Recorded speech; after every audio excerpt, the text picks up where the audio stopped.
And I just want to always keep in mind that what we're talking about here is happy kids, eating healthy local food, and how important that is to us. That's why we're here, that's why we're working on this.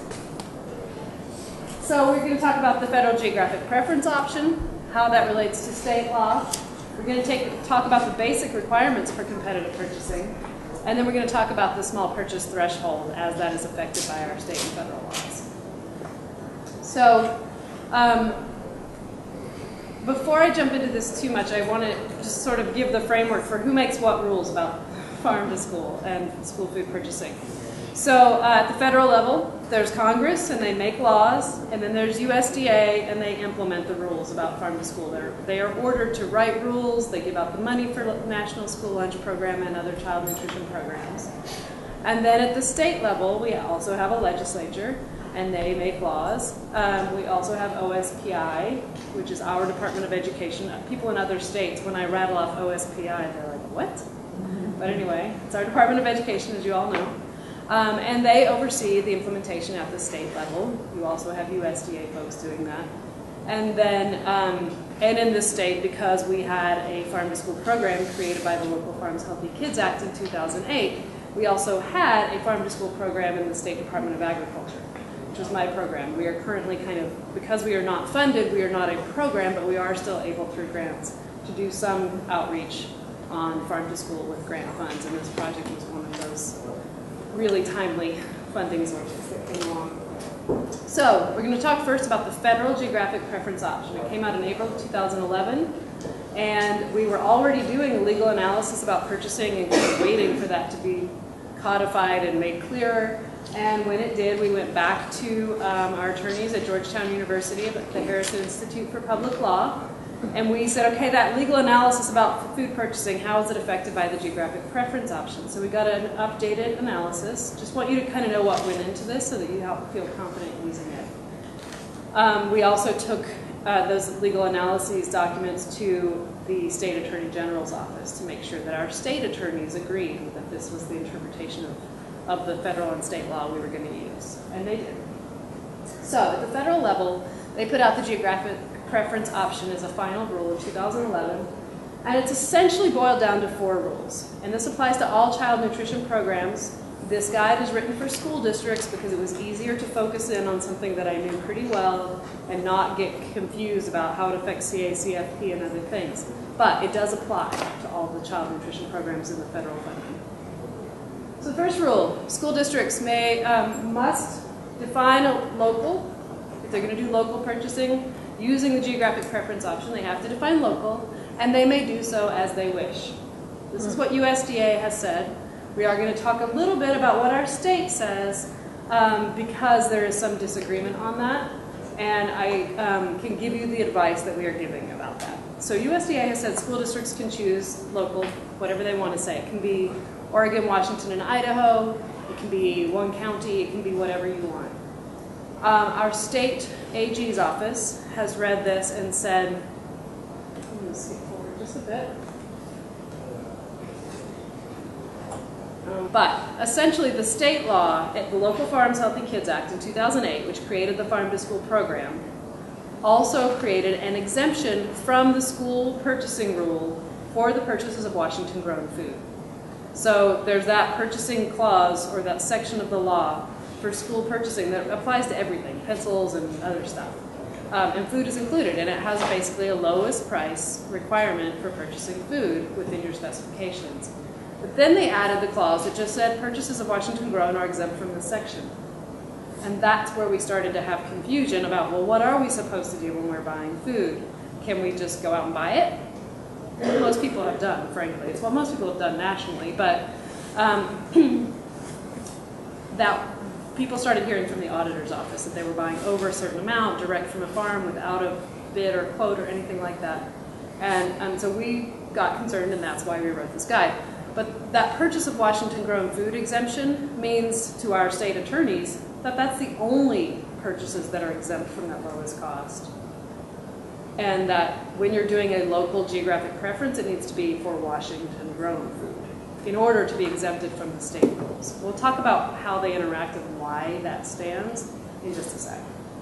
But so the first rule is define local. And that's true whether you're defining it within Washington or outside of it, but we're going to talk about it as Washington. The second rule is that it is limited to foods that retain their inherent agricultural character. And they've made this list of allowed processes.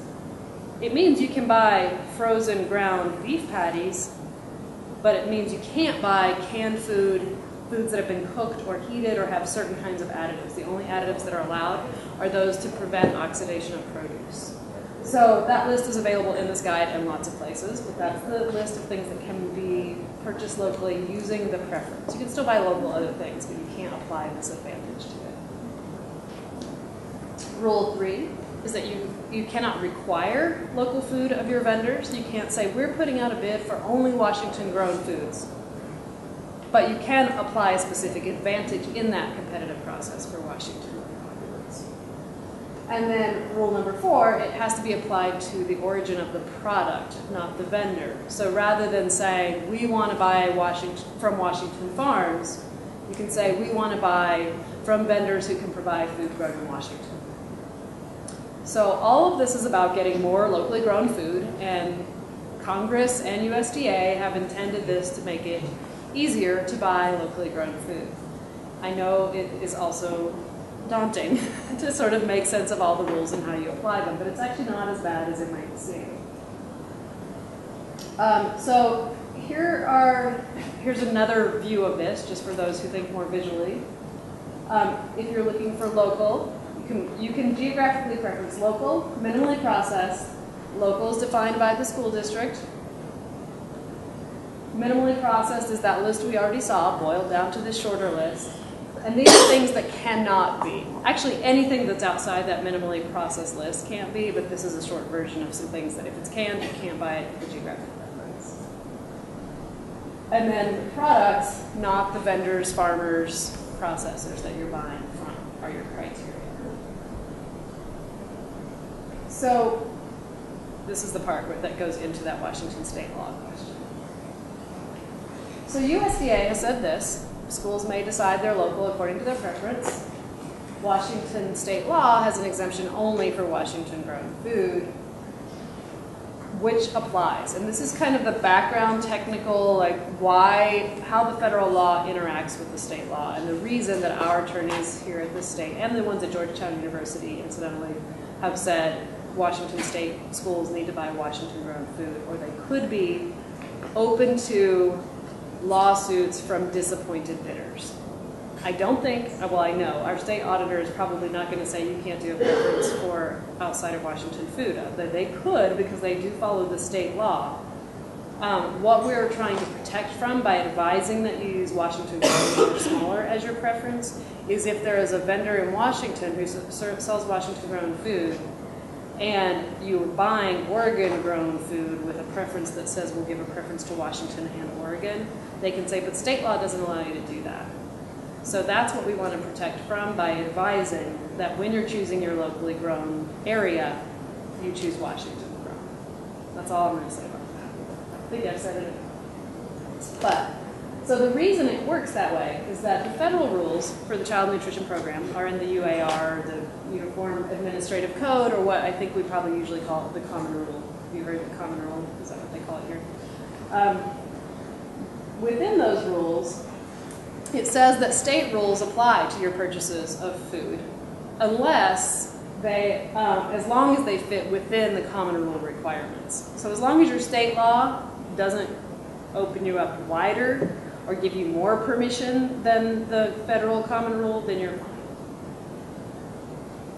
And that is unless the states exempt schools from their state law, which our state has done, but only for Washington-grown food.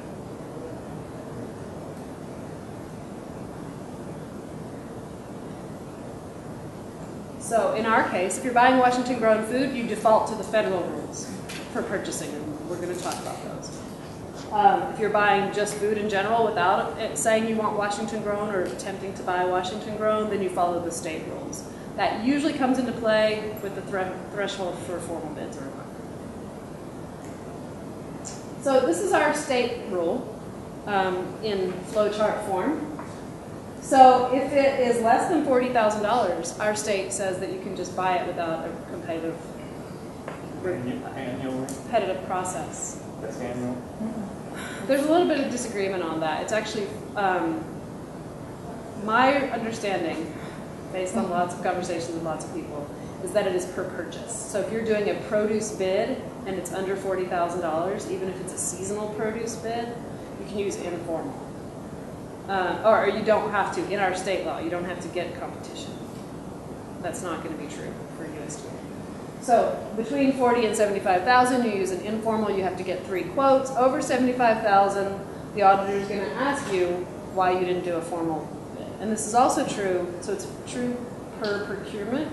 It is also true if you end up buying over that threshold from any one vendor during the year, because you were then sort of breaking up their purchases over multiple things. But USDA has said that there is no bottom threshold for competition. So regardless of what your state says, you have to get at least 3 quotes for every food purchase using the National Score. I think most people are clear about that now, but that wasn't always so clear. And then the other question is this $75,000 threshold. Because remember I said if we're buying Washington-grown food, we're exempt from the state law, and we then go to the federal law. This is the wordy version. I'm going to skip through it pretty quickly. Competitive process is required for all purchases. If you're not doing a geographic preference, you follow the state law. 75,000 is your threshold. If you are buying Washington-grown, you default to USDA's threshold. So if it's under $150,000, you can use an informal method. But remember also that any school district can set their own threshold for formal, and some of them are as low as 40,000. So check your school district purchasing policy with your purchasing officer and make sure that you know what your threshold is before you need to go to a formal bid in your district. You see how it works. It can be more restrictive the closer in. So your district can be restrictive, your state can be restrictive, and then there's the federal one. But none of them can go over 150,000. So here's the cheat sheet, which is in your guide, different color scheme. If you're buying Washington-grown food, your threshold is 150,000. If you're not, it's 75,000. In your guide, it kind of goes into what steps are required for formal or informal. And then the next set is how do we actually apply a geographic preference.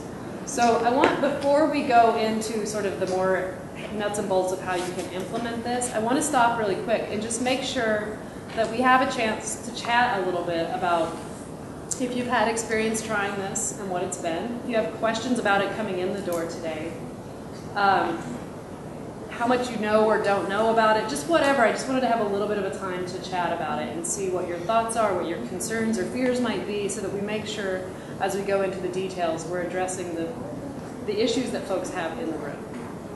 So now is the time to ask questions or just share a little bit if you want to. Anybody? Yeah. It's just coming to my mind, how am I going to document this so that when the auditors come, am I responsible as a food service director to document this? Is this something I should go through my district purchasing office to get them set up to help me do this? Yeah. So those are great questions. I believe each district might work a little differently with their purchasing officer. I would recommend strongly that you have a conversation with your purchasing officer about your interest in doing this. They generally, in the districts that I have worked with, have been focused on the contract, right? Your big contract with FSA or your produce contract or your milk contract, whatever. And making sure that those contracts are legally written. One way to apply, well, a geographic preference, a formal geographic preference would be written into those contracts. So you would need to be working with them to adjust those contracts anyway. But as the nutrition director who's responsible for the nutrition funds, it's really, I would say, I would, if I were in your position, I would take the initiative on making sure the paperwork is in order, and I would work with them closely on it. We'll see that there are different ways with varying amounts of paperwork to do this in just a sec. You could write down, I'm going to buy carrots with tops on and potatoes for Taste Washington Day, and ask 3 vendors by email, on a piece of paper at the farmer's market. You can even do it verbally. You just need to write it down at some point that you had that conversation, who you had it with, and what their price quote was, and what you selected to do. So you want to document each of those, even in a 3-quote informal process. But that can happen with 3 farmers. So when we talk about applying a formal geographic preference option, which we're going to look at in a little more detail here, I want to first talk about this informal method, which links most closely to what people are already doing. So essentially, you know the farms in your area, you're going to ask 3 of them to give you a quote on apples or pears, and you're going to take the lowest quote of those. So you get 3 guys that are, like that one gentleman was planting specifically requests from the kitchen at the school. He plants his garden, and then harvest time comes. And he can do that if they decide to do their 3 quotes ahead of time. So they could right now do a fall quote that's going to include Taste Washington Day, September, October, November. We're going to buy this list of products. We want them from within this range, hopefully, and so they're going to choose their vendors and ask them to bid on it. And this is, again, assuming it's under $150,000. And then they take those quotes then. So the farms are making a price commitment at that point right now for the fall, and that allows them to go ahead and plant it now and have a committed buyer, which actually mostly hasn't happened in the past. It's been kind of an agreement, but there hasn't been a contract in place before. So this is more of a commitment on both sides from earlier time period. And can I just add to that? Yeah. When you're doing something like when you are working with farmers to plant something for you later, the price of produce goes up and down very quickly, and it may be to the school district's benefit not to do an informal bid on that. And I'm not saying don't do it, but I'm just saying it may not be to their benefit to do an informal, but to rather do a formal, so that you can insert an escalator clause that helps you and the farmer make sure that everybody's getting the best price, and what happens if the crop fails, and those kind of things. So there's other reasons to go about doing a formal bid too. So I'm not trying to derail you from that, but you just need to keep that in mind too. So you might want to talk to your purchasing office to find out what your best way of going about doing procurement is. The other thing I wanted to say is if you want to learn more about procurement, USDA has partnered with National School Food Service Management Institute for procurement training. They have 2 modules right now. One's 16 hours, one's 23 hours. I know it's a big fight. But it actually tells you step by step what procurement is, what USDA expects from school districts or purchasers, and how to keep yourself on the straight line. So if you want more information about how I can tell you to get to that. But there are tools out there, and USDA is in the technical assistance phase right now, making sure that everybody's following procurement correctly. But there will come a time when they're going to put the hammer down. Yeah, and they are also, I'm proud to say, They're ready. Adapting this to do a national Yes, guide. and they are looking at this very heavily. So. Yeah, so they're aware of the guidance we're giving out here in Washington. They've read it, and except for that whole thing about us saying Washington grown, they're on board. So yeah, and the formal, I have known people, I've heard people say that they have done formal procurements every 2 months, and they've done it on a formal template, and they just take the quotes and they take the bids, but it's got all that other legal language in there. So your purchasing office may not want you to do multiple informal bids. That's a conversation to have with them in terms of what your school district's doing. So we're now going to look at some ways. I didn't put up here the language that you can put into those formal contracts, but really quickly, let's just talk through this guide a little bit. So chapter 1 is an introduction. It's the kale chapter. Chapter 2 is the red cherries. And it goes more into detail about what levels of government set what rules and what's changed more recently in the laws and practices around farm to school. So it's sort of the governance chapter. Chapter 3 goes over what we've already gone over. It's what the geographic preference option says and what the state law says in relation to it. Chapter 4 is what we're about to look at right now, and it's examples of ways to provide this advantage. Because USDA said that you can provide a specific advantage for locally grown food, and they gave one example, but they didn't really say, here's how you do it, to make sure you're giving an advantage to those vendors that are providing the foods you want. So we're going to look at some examples that I did with a former school nutrition director and with advice from other folks to try and look at how you might do a point system or a price preference system and those kinds of things. And then finally, chapter 5 is the step-by-step guide of thinking through your process as you're about to do a quote or a bid. So we're going to look at chapter 4, and you don't need to follow along, but I thought you might want to, so I wanted to go ahead and tell you where we are. So we looked at a simple price point system. We looked at percentages. We'll go through a few different ways you might think through this. These are not written in stone. They are just examples. But there are examples in your guide too, and you might want to sort of adapt them for use. So the first one would be you might want to do a set of points that can be applied for them to be able to provide the food in your geographic preference area, and then those are equated to monetary amounts.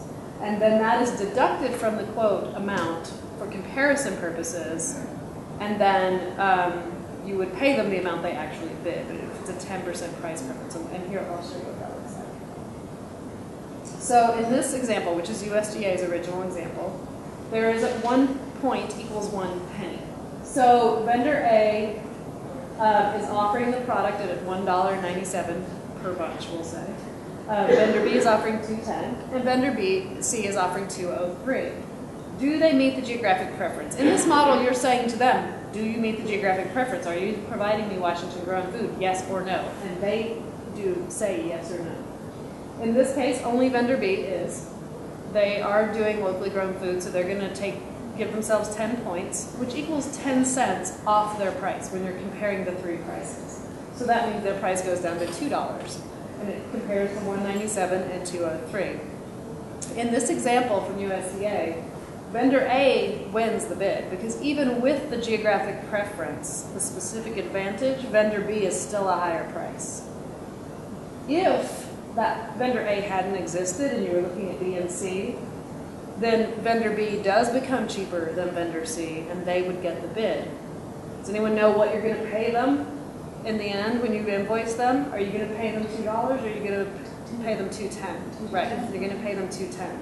So this is just for the comparison process and awarding process, and you pay the actual price. So, highlight moment.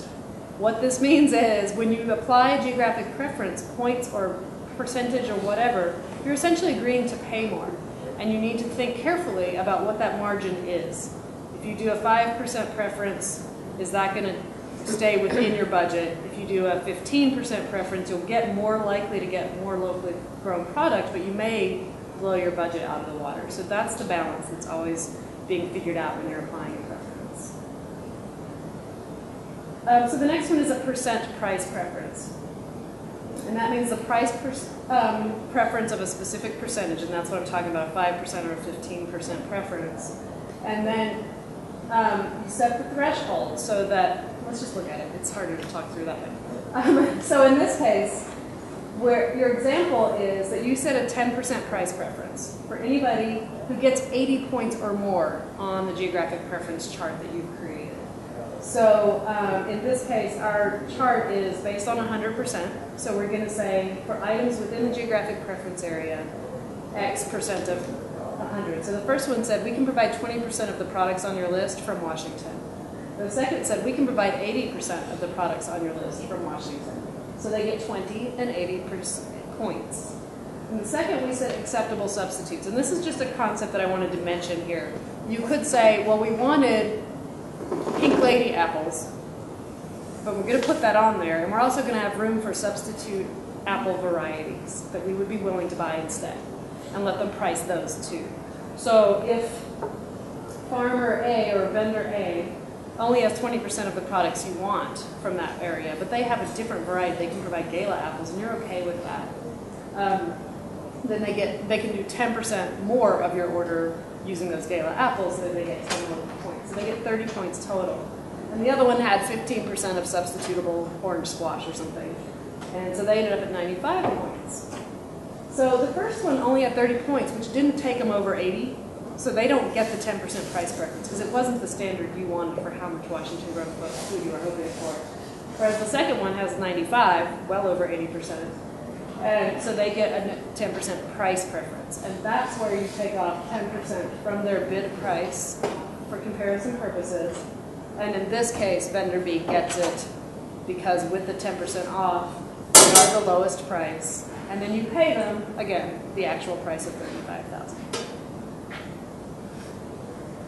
And finally, we're going to look at a slightly more detailed price system, point system. It's a very similar model. With this one, I used a tier system. So you may have heard someone, I think Acacia mentioned that Arlington School District said 3% price preference for it within their 3-county area, and a 5%, other way around, 5% for their 3-county area, 3% for Washington Grove. So they had 2 tiers. We're going to say that the first tier is the percentage of 100, like before, so 30%, but we're going to give it twice the point value, just so we can kind of compare them better. I use 100 because it's easier math, and it's easier to explain here. But, so 30%, 50%, and 80% is within that first tier 3-county area, say. But you double it, so they get extra points there. And then the second one is the second tier, and it's just times 100%. It's just the percentage, it's not double. And then there's the acceptable substitutes, and then so you've got the total preference points. But up at the very top, they get points just for being the lowest price, because in this district they decided they really want to weight price heavily because they have a very tight budget. This is an example from School Food Focus. They worked with the same attorneys we did on this, sort of a little bit later than we did, and we've worked on slideshows together. So I wanted to share their example too, just because it gives it one interesting thing. So this is points for various things.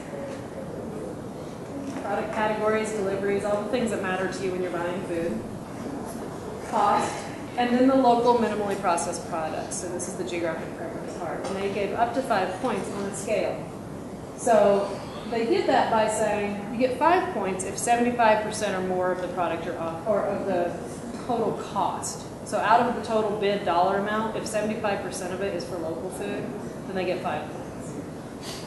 If it's between 50 and 75, then you get 3 points. And if it's less than 50 but more than 25, they get still 1 point. Below that, they get 0 points. So that's the various kinds of models we have for ways you might weight this in your evaluation process, because that's pretty important. And what's also really important is that you tell vendors what you want, all your requirements that you need, and how you're going to evaluate them to choose and award that bid. And you need to tell them that up front, and then actually do that when you're evaluating the process. If you've said to them what you're going to evaluate, they're using that as their bidding, and you know that the law requires that you follow your own rules about actually awarding the contract. So there can be no questions and no lawsuits for disappointing bidders. So, again, I kind of want to stop here because those are detailed and, frankly, a little bit heavy. So, are there questions about these, or are there questions about other ways you can think of to do it? Another thing that exists in the guide are a bunch of resources and templates and things, and there is some language in there that can be put into your main bid request for bids that explains that you're going to do a geographic preference and what laws allow you to do that. That's where your purchasing office can take those and build it into the contracts that already exist. There are also ways to do it in a formal bid that don't necessarily provide an advantage, but give you some tools. For instance, Seattle Public Schools has recently done a produce bid last year, and we talked through all of this, and they felt like if they're of scale, they were worried about a percentage price preference that would make them pay more if they had a vendor who had a lot of Washington-grown foods. So what they started out with wasn't a preference. What they started out with was, we really value Washington-grown foods, and our vendors will need to tell us on our invoices which products are grown in Washington so that we can calculate and track this over time. So they can't preference, say, we're going to buy the Washington-grown guy, but they can say, we value this, you need to be able to put it on your invoices, and if they can put it on their invoices, they're probably paying attention to that as a value and as something they're providing. And they were very happy with the bid they got out of that. And they're now able to track their dollar amounts in pounds of locally grown food every year. So we're pretty excited about that because it's been pretty hard to track that unless people are keeping, individual invoices and then doing all that calculation year to year. So any questions about what we've done, or just anything that you feel like now is the time to really talk about? I'm doing this pretty much as a conversation. Yeah, let's start here first. The only thing I see when they start going into all this bidding and stuff, that that then is what squeezes out the little farmer, and the big farmers start taking over. Well, and those point system things are for the formal bids, which tend to be a year-long produce bid or a pretty big contract over $150,000. It is, I'll say something I said in the farmer session this morning. Part of my role in this, I think, is to give them feedback at the federal level of, we are doing this as best we can, and we know that the goal was to be able to allow farm to school to happen and to be able to allow schools to be able to buy from farms. If it is instead causing farms to not be able to compete, I mean, not that I personally can change the world, but I would tell them, like, this is causing us problems. It needs to be further adjusted. It was adjusted this much in the Farm Bill because previously they really weren't allowed to do a preference at all. They had to go lowest price was essentially how it was before. So this gives a specific way to value it more. If it doesn't have enough clout to really allow farm to school to happen, then there's a constant feedback on that. And we hope to get it changed more so that we'll be able to work better. I agree. Whenever you have to compete on price, that's going to be a challenge for smaller farms. It just is. But it's also federal dollars, and they're not likely to say, well, we just trust your judgment to buy from whoever you want to. That's just not going to happen because they have paperwork about using federal dollars a lot. So that's kind of the challenge. But it actually doesn't have to, depends on the products you're buying and how big of a, if you're buying a produce bid for the whole year that has all kinds of produce on it, a farmer that grows even 20 crops is still not going to get that year-long contract. But the threshold being at $150,000 means that you can buy from smaller vendors for seasonal purchases, which can be like, I think Tom at Kent School District is now doing them every 2 months. So he's saying we want these products for our snack program, and we want to buy, for instance, let's just do like February because they're limited products anyway. So he would do various root vegetables, carrots, potatoes of different colors. He's kind of specific about wanting the varieties that he knows we can get here in Washington. So there are specification ways to highlight. And he's only doing it for 2 months, so the volumes are smaller. The variety list is shorter. He also puts in there a clause that says we reserve the right to purchase from more than one vendor if price and availability are required. So if he gets 3 different farms, let's say he sends it to 5 or 6, because he actually usually does send it to more than he needs to. He sends it to 5 or 6 farmers. He gets quotes on individual items. One of them has really great apple prices, but they don't have some of the other stuff on the list. And nobody else's apple prices compare. So he can say, well, we're going to buy these apples from this guy because it's the best use of dollars. And we're going to buy the carrots and potatoes from this other person who quoted lowest on that category. So he's able to break those up if he has a justification that comes down to better business. So that allows more farmers to get in on it. And Beth, do you want to? In an example, what's that? In that example, do you track then, because you're not supposed to add up to $75,000 or more, you're not buying Washington Road, for per farmer or per purchase request or quote request. So you're going to be just tracking that to the farmer, and to make sure you don't ever reach that threshold. Right. So what has happened if it does turn out that one vendor is getting a lot of these smaller purchases over time? If there's one carrot grower who ends up providing carrots all year, even though that wasn't necessarily the plan, they bid on each, or they provided quotes on each seasonal quote request. And it's looking in January like they're going to end up spending more than that on carrots, and that person's always going to have the lowest price on carrots. Then they should do a formal bid with that person, like a formal bid for that product, and commit to that product with formal paperwork, just to have it on file. If they're going over 150,000, or their school district's threshold, which can be quite low for school districts. So you do have to track it. And theoretically, if it was it's not Washington Road, so your threshold is 75,000. Is it difficult sometimes to figure out that whether you're going to do formal or informal, not knowing what your quotes are going to be at, not knowing if you're going to be or is it okay to break them down into smaller groups? You cannot break it out into smaller groups in order to stay under the threshold. Like if that's your reasoning, then you cannot to do that, and the state auditor will get you on that one every time. You make it some other reason? Well, no, you can't make it some other reason, but it can be for some other reason. So you can, like I said, you can do 2 months or 3 months, or you can do, you know, apples are a long season, so they sort of fall outside of every month, and I know we've talked about this one. But if apples are available from Washington, not in storage, from September to March, then you could do them, they're sort of a special seasonal length, and you can do an apple bid that is for those products because they're a seasonal thing. And you can pretty much estimate based on past usage. A lot of this comes down to forecasting and planning your meals and menus, and we're not going into that a lot, but those steps are really broken out in here in the guide.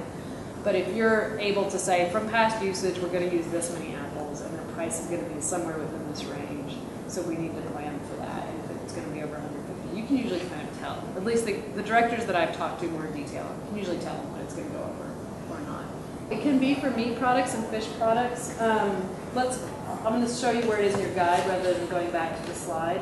But on page 12, in the pairs section of your guide, there is they're a different order than I put them. So number 3, so at the top of the second column on page 12 is the list of processes that can be included and still use a geographic preference option. So for instance, cleaning fish or butchering livestock or poultry are acceptable processes. So you can buy butchered poultry, but you can't buy pre-cooked poultry, for instance, which schools sometimes get through WSDA foods or sometimes buy from processors. So there are limitations to how much processing can happen, but it applies to all foods: dairy, meat, fruits, vegetables, any category. So we've kind of covered this next section in talking about informal, but you don't have to apply a formal geographic preference ever. No one requires this. The federal government doesn't require it, the state government doesn't require it. They allow it. So, and they encourage it even. But no one requires it. So you can buy whatever food you want sort of without a geographic preference. You can also do any of these informal processes. So here's again our thresholds.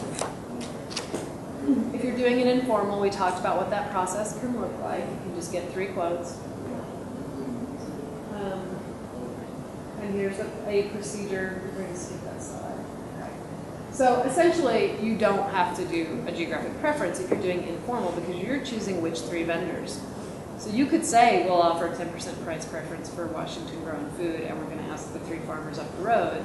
But you don't need that because they're all 3 going to fall within Washington State.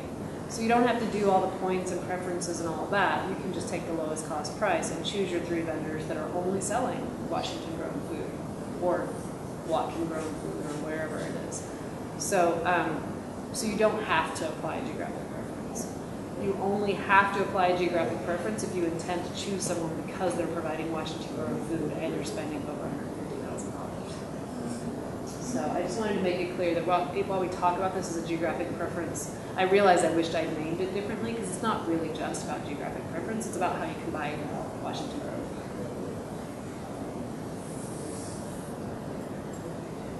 This is the step-by-step guide, and we're not going to go through all of these steps because I don't think that that's the best use of our time.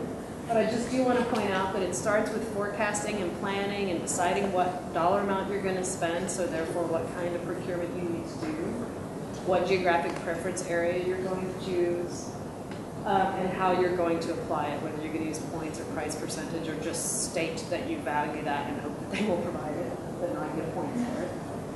And then there's sort of a middle section there. And number 6 is where appropriate, incorporate these into your school district policies. And we put this in there because some people have said that they direct schools to put it in their policy first. We are going to apply a Washington-grown preference. We're going to always give a 5% preference. I don't know that you have to make that commitment across the board for doing every purchase at a 5% preference. I don't see the point. I do see the point, however, in getting your whole school community, your purchasing person, your superintendent, your school board and parents, everybody, on board with, we're going to make a commitment to buying Washington-grown food when we can. And then that can be interpreted as you go and as is feasible for you. Because Also, you may change your mind after doing it a little bit. Oh, our preference needs to be lower, or we're going to spend too much money, or oh, that didn't get us what we wanted, so we're going to push a little harder, more points to that. So I would say the commitment is strong, and if you have buy-in from your superintendent, go for putting it into a policy and making a big deal out of that. But also trying it out first and making sure that you kind of see how it's going to work for you is probably a good idea. So then the middle part is just all of that part about clearly communicating what you want to buy, how you're going to apply the preference, making sure your vendors know what you're asking them to do in order to compete. And then the last part is making sure the right people hear about it, that you can publicize it accurately and adequately so that the vendors you would like to work with, even though you're looking for food, all those things, when you're working directly with farmers, they may not be on whatever state list is giving your stuff. And then fairly evaluate using what you said you would do is very important. Executing a contract that matches what you said. So if you've chosen them based on their willingness to do something, put it in the contract that they've agreed to do that. And that way, as you manage the procurement and make sure you're getting what you asked for, checking the quality, all of those things, and keeping notes on your vendors so that your experience with those vendors will come into play in your future choices. You are also making sure that these specifications work for you both, and that this process works for you in the future. Are you going to cover organic and all that in this? I don't talk about it in the slideshow, but I can tell you in section 5, actually it's further back. So there's a school district policy section, which is section 6, the peaches or nectarines, I guess they are. This is sort of sample language from district policies that we found around Washington and some from other places too. And they include food and nutrition policies, but also wellness policy commitments. And then, so we've got samples for Washington grown or locally grown commitments that are in here that came from actual school districts. And then we've got some about, we called it extending food service goals to non-meal foods, so competitive foods, and how they're governed in that school district. And then we have a section called other attributes, and that's where we put organic foods in there. So because some school districts do have in their policy what they will buy, but in terms of your purchasing process, that's what you write into your specifications. And you can write in there that we want to buy organic apples, and then they're bidding on organic apple prices, and you're not trying to compare the non-organic farmer with the organic farmer in terms of price. So if you know that both kinds are going to bid, you might want to set that you want organic if that's what you want. Yeah, when you're talking about fresh fruits and vegetables, the soil type can be vastly different from how they taste. And so you get somebody competing with extremely tasty carrot that's exactly the same as an untasty one, but they're lower. How do you? You can build in tastings. You can build in that they have to provide samples to you to try out their product, and quality is a specification that you are allowed to choose on. So you don't have to say it's just lowest price or the local points I gave you.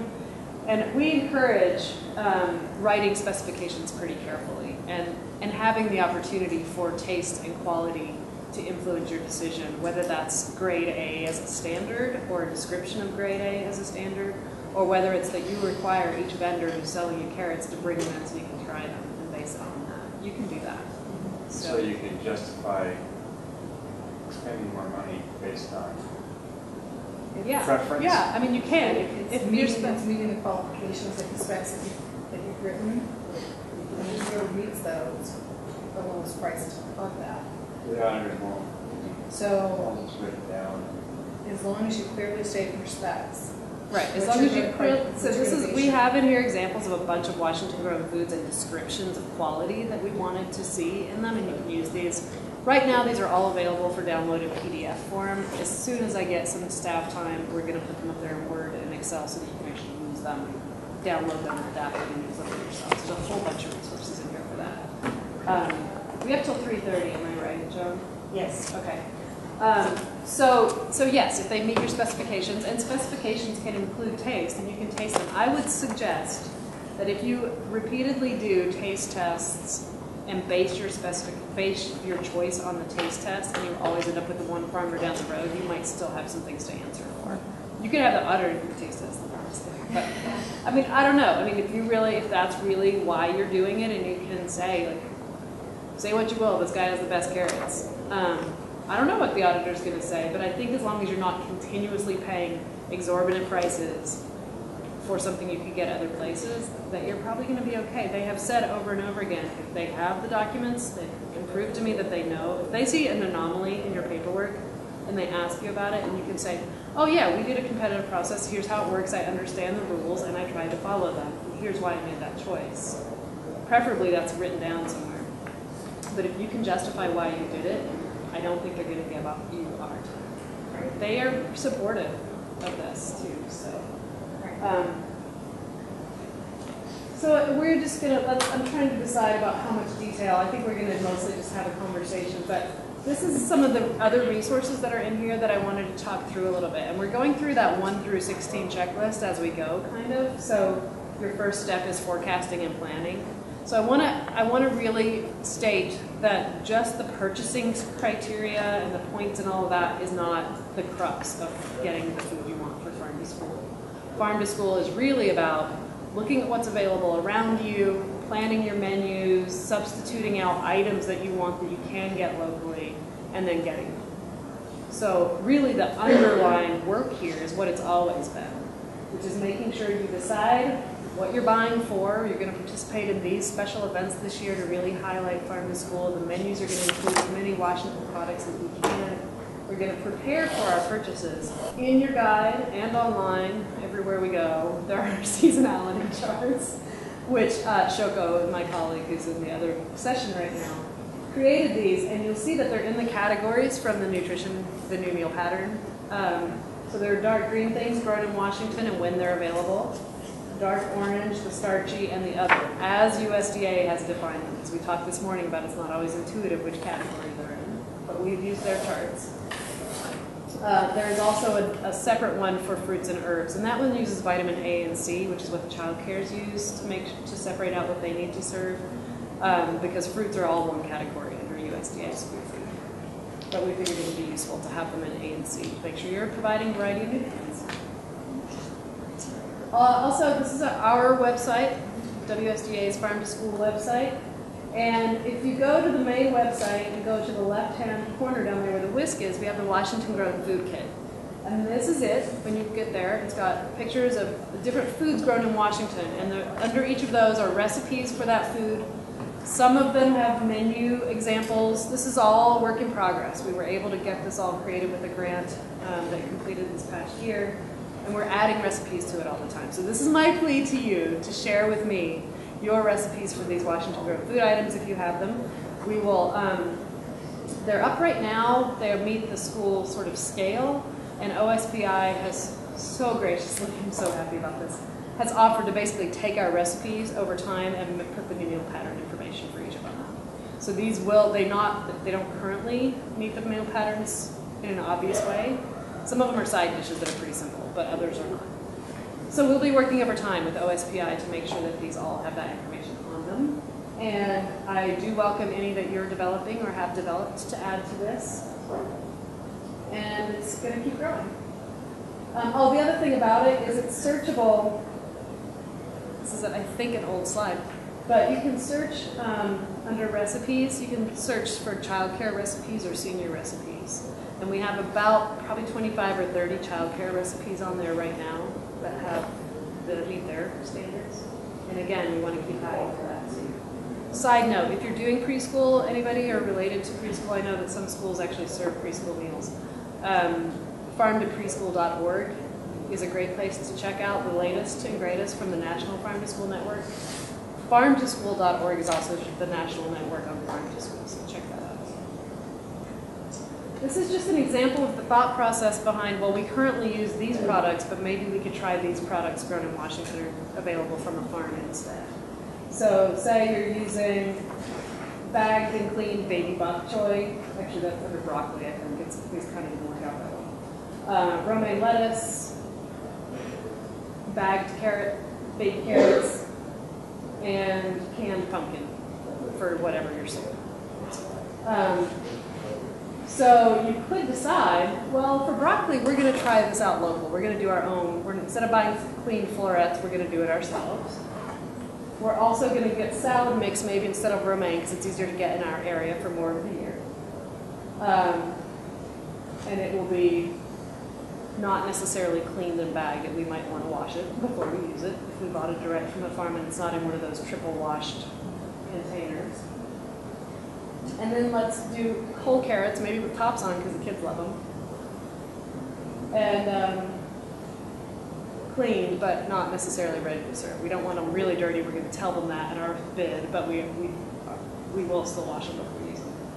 So it's just a way to think about, maybe we're going to buy a local squash instead of canned pumpkin this year. And you can make these decisions on a small scale. You can kind of do it one at a time. Okay, let's try this item and test out how it works in our kitchen, how much more staff time it does or doesn't take, those kinds of things. You'll want to base your planning on previous use, goals for adding these new local products you've added to your menu, and then estimating the cost to decide formal or informal and write the clear specifications as we've talked about. This is the middle section about writing your procurements. We're not going to go through all of those. This is just a sample of the language for a formal procurement that we had some lawyers at Change Lab Solutions down in California were able to work with us on this. And they just said, this is sort of the formal language, legal language that your school district can put in to say, we're doing a geographic preference because locally grown food is encouraged in our Local Farms Healthy Kids Act, and USDA allows it, and here's the point system we're going to use to calculate it. Just making sure that you're upfront about what you're doing and why. Again, clearly communicate your expectations and your specifications, whether that's a required vendor specification of needs to be able to deliver to all 25 schools. The quality of the products offered is listed here. Agreeable billing procedures, just all the things that you really need for that vendor to be able to do the work for you. And the preferences and specifications that you're including to be part of that language. I put in there that Washington Grove food preference lines are part of the evaluation process. And being able to meet the things we need, you should be able to do. We have about 25 minutes. I'm going to stop one more time and see if you have any thoughts or questions, or if you want to work through an example problem that's in your head, not solving itself based on what we've already talked about. And then we can talk a little bit about ways you can write in some specifications that might help you get the locally grown food you're looking for. But I just want to always make sure that if you have an example that this is not answering your question right now about how you would actually go back home and do it, that we have time to talk about that. Because if you have the question, probably other people have the question. We have a whiteboard back here if we want to actually work some stuff out too. And also, if you have a specific question we want to work through, I might be able to point to you where in the resources section might be a good template for you to look at. You have to write down, USDA said they want you to write something down. So you still have to say, we want to buy carrots with tops on in this number, this volume of carrots with tops on. Give me a price. It just doesn't have to be, it never has to be detailed. It's a matter of how specific you feel that you need to be to get what you want.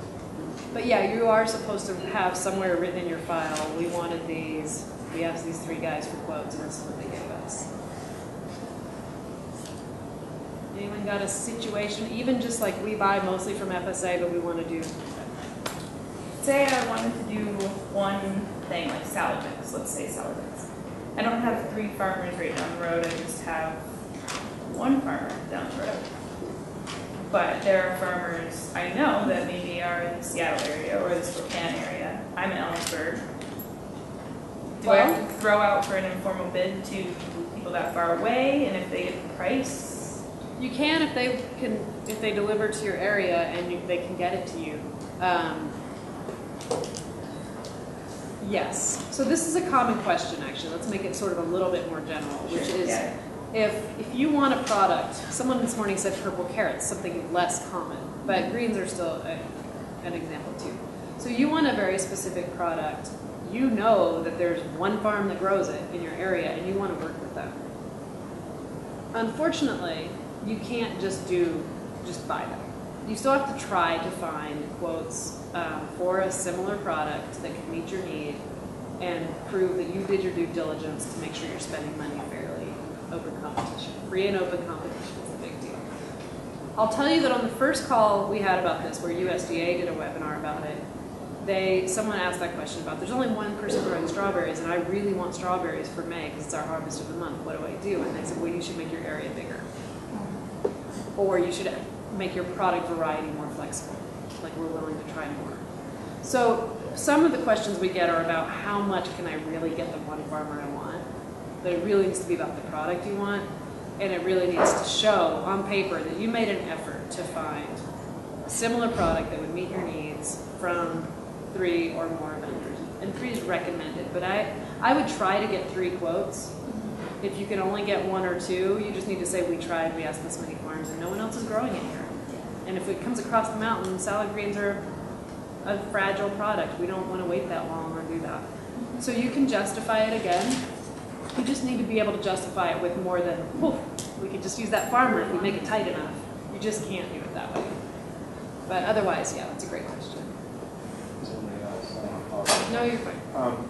I've been considering creating a local program to do local gardening, so people can create some income that don't have a lot of land, and use the Washington State University Master Gardener program to create a program where they oversee these gardens so they're done properly. But that food would be pooled together where it could supply to the kitchen as well as possibly the community. And what kind of problems would I have? That's a really great question because it gives us a few questions to ask, I think. So the first question is, who controls the production of that food? Is there always a master gardener on site? Are you somehow making sure that the farmers have passed a certain trick, the farmers, gardeners, whatever you want to call them, are meeting a certain knowledge standard to be farming there?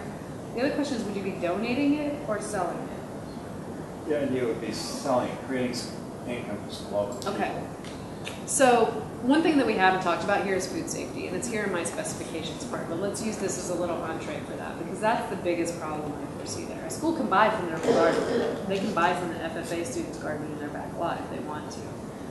Preferentially, or that's stuff to it could meet the local challenge, but I don't think they can just buy for it. That's a hard, they can't. They always have to have competition in price. It's kind of crazy, but they do. Really? Yeah. Yes. Wow. So if they're going to buy it, then that vendor is getting it above someone else without having to meet a price standard. They can charge a lot, and the school's then not using their money. It's wisely. The school garden would have to reduce the price just to meet. The school garden is going to have to compete with a couple of other local vendors, or the local community garden project is going to have to compete with other vendors on price. Other local vendors, if you're doing an informal process, so it could be 3 people who grow microgreens, and they need to compete in that. So that they're treated like any other vendor. That's true for the school gardens too. I would say the same is true from a food safety standpoint. Certainly it's true from how you handle these foods. And we have another guide on that same farmtoschool.org site that is called the Safe Salad Bars Guide, and Jennifer and I worked on it with the Department of Health and WSU. It just went out to all of you, probably you got it in your email with your director. But the goal there was to show how to handle school garden and locally grown produce safely for salad bars, which basically means treat it like any other food, and here's all the rules that apply to that. You know, glove changing, everything. It's as comprehensive as we can make it for a very simple salad bar produce guide, with the written in there that it is allowed to use school garden produce on your salad bars, and it is allowed to buy directly from farms, and you should be using the same procedures. Part of the goal was to give all that information about food safety, but a secondary part, maybe a first, I don't know, part of that goal was also to tell administrators and local health jurisdictions that these state agencies agree that this is safe practice. So maybe that should inform your school district policy. Maybe that should inform your local, whatever your local health policy. So the idea is that it is safe. But at all levels of purchasing, school districts have the authority to choose what their standards are for safe farm practices or safe food purchasing. You may have heard the term USDA, that USDA talks about approved sources of food. In meat, that's true. It has to be USDA slaughtered. In produce, currently there is not a standard for an approved source for produce, because there aren't any federal food safety laws that are required for produce vendors. And that includes school gardens or community gardens or anyone else. There is the voluntary good agricultural practices, which you've probably heard about if you've been working with farms at all. Some school districts, some buyers of all kinds, will require that certification. Most farms of a small to mid-sized scale don't have it unless they're selling to very specific buyers who've already asked them to get it. because it requires a lot of paperwork, a lot of documentation of the practices and figuring those policies out on their own farm, and sometimes more people power to get that done. Most farms are following pretty much those practices, and a lot of farms are learning about them in order to follow them. The same should be true in your garden project. You should be there. In this guide, there also is a whole chapter on food safety back in these work. It's called Food Safety and Handling. These green pages are just resources sections. In here, we have food safety on the farm documents, food safety in the kitchen, and food safety in the school garden. I would think in your situation, I would look at the school garden place, because it's much smaller scale, less farm practices, but it's based on the same good agricultural practices. While we're talking about the food safety things though, you as school districts, whether that's your legal office or you as a director or your purchasing officer, somebody would be deciding what is an okay source for our food, and do we require that certification, or do we not, because that's too high a barrier for our farms in our area to meet. But what are we going to do to make sure that if something happens, we check? You know, we looked at this farm and we believe there are safe practices there. There are checklists. There are several of them in here. Portland Public Schools has one. University of Iowa has one. A couple others that schools can use to checklist, to ask the farmers to fill out this checklist. It can be done as an interviewer or a farmer can do it.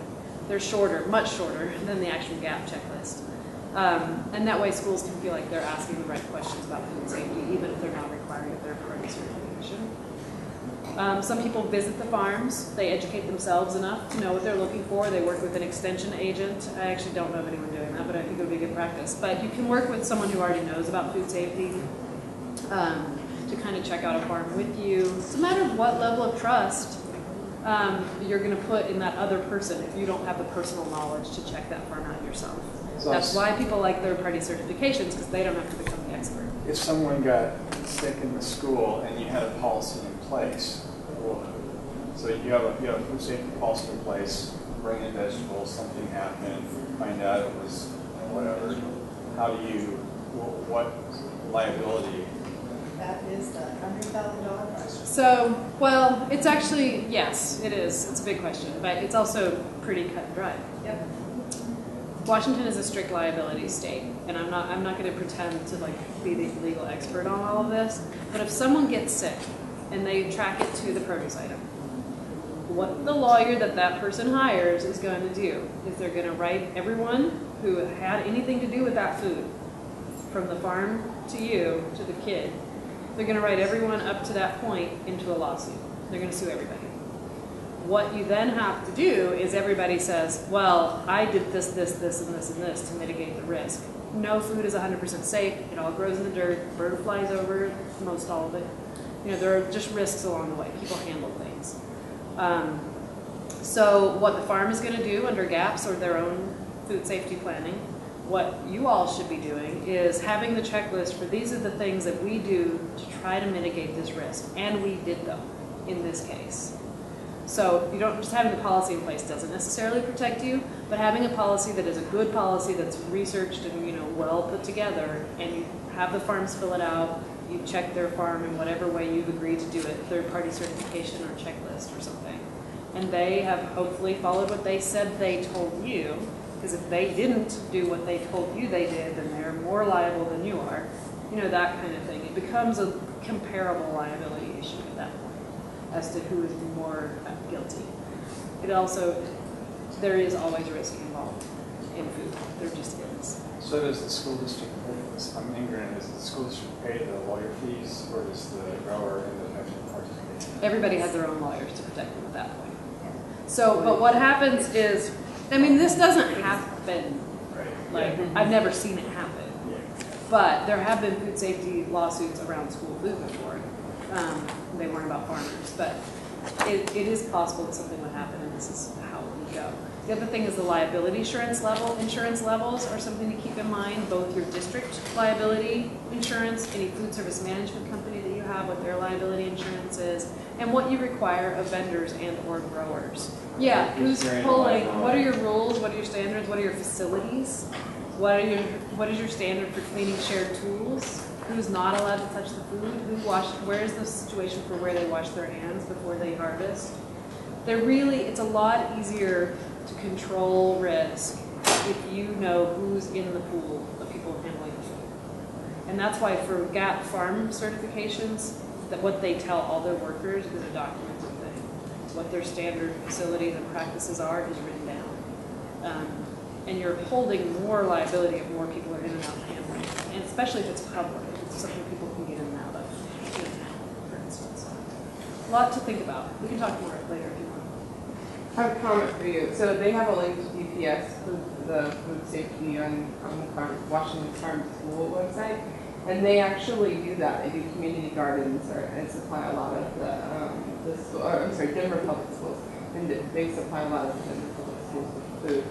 So they have really good resources, very clear resources. So yeah, some of it's in here, but also at the wafarmtoschool.org, if you go to school gardens, there is a specific page for food safety that has all of these guidance for school gardens, and I think it would be similar.